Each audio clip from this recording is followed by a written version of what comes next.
It's my favorite kind of job description, really. I wouldn't want one that had things around it. It was a big goal. Originally, I talked to Dottie, and she said, I have a little 3-year grant from the Kellogg Foundation. I'd like you to come and just spend 3 years, and then you'll know about how foundations work, and then you can go do whatever you wanted to do. So my original commitment was for the 3 years. That was really, I learned later, an experiment about whether this would work or not. And Pete Ellis at the time was our program officer. And there were the idea was that we would help to build community foundations and engage young people as grant makers. At the time, there were some mistakes. I think it's important to point out what went wrong with that first grant, because we haven't talked about that other places.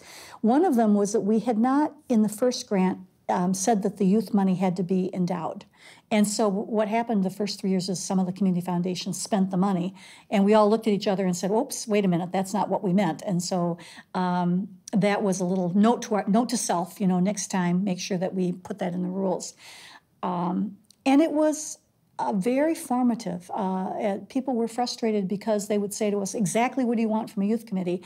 And my answer would be, very general. It has to have diversity, it has to have kids under the age of 25, and the adults can't take the lead. Within that, we want you to form them. So they all were formed very differently by people, smart people on the ground. At the end of the 3 years, and I'm thinking, Joel, by then were you the program officer? Yes. Yes.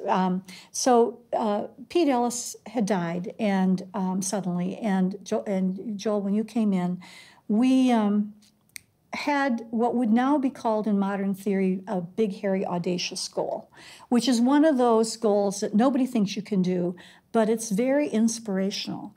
And so the goal was to cover the state of Michigan with community foundations, to engage young people as grant makers, and to bring all community foundations up to a minimum level of viability. So very general, very big, very ambitious. The wonderful thing was that the Kellogg Foundation and you supported it and said, we said, if we dream in a big way, will you support us in a big way? And when that first big grant came through, it really was permission to run and to just see what happened. So it was a fabulous experience. I would say probably I was more committed to it than I ought to have been in some ways because it became a life passion. But the Community Foundation people were so special. And there's some magic about the $1 Million Challenge, especially 20 years ago, when I could drive into a little town in Michigan and meet with local people and say, I have $1 million available to you. Here's what you need to do to get it. You could see people's eyes light up.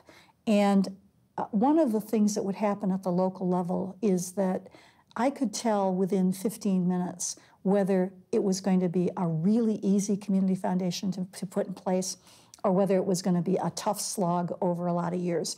And it was all based on the leadership of the people in the room.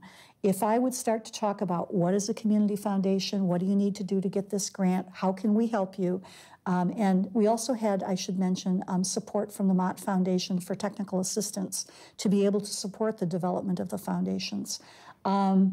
I could walk out of some community foundation community meeting and I would know immediately these people have it. I mean, they're going to call me, I'm going to have questions, but they are going to run with this thing.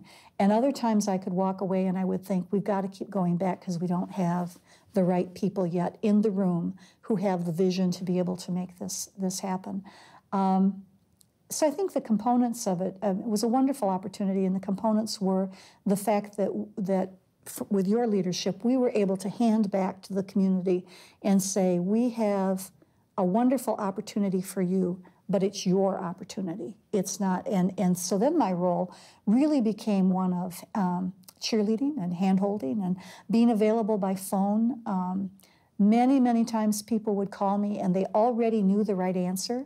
They just needed somebody to talk to because they were the only community foundation director in their area and they didn't know anybody else. And sometimes they would call with complicated legal questions. And then we had the real advantage of having an attorney on retainer that I could call and say, I'm not an attorney, but let me find this out for you. So for a generalist who loves community organizing, it really was the perfect job.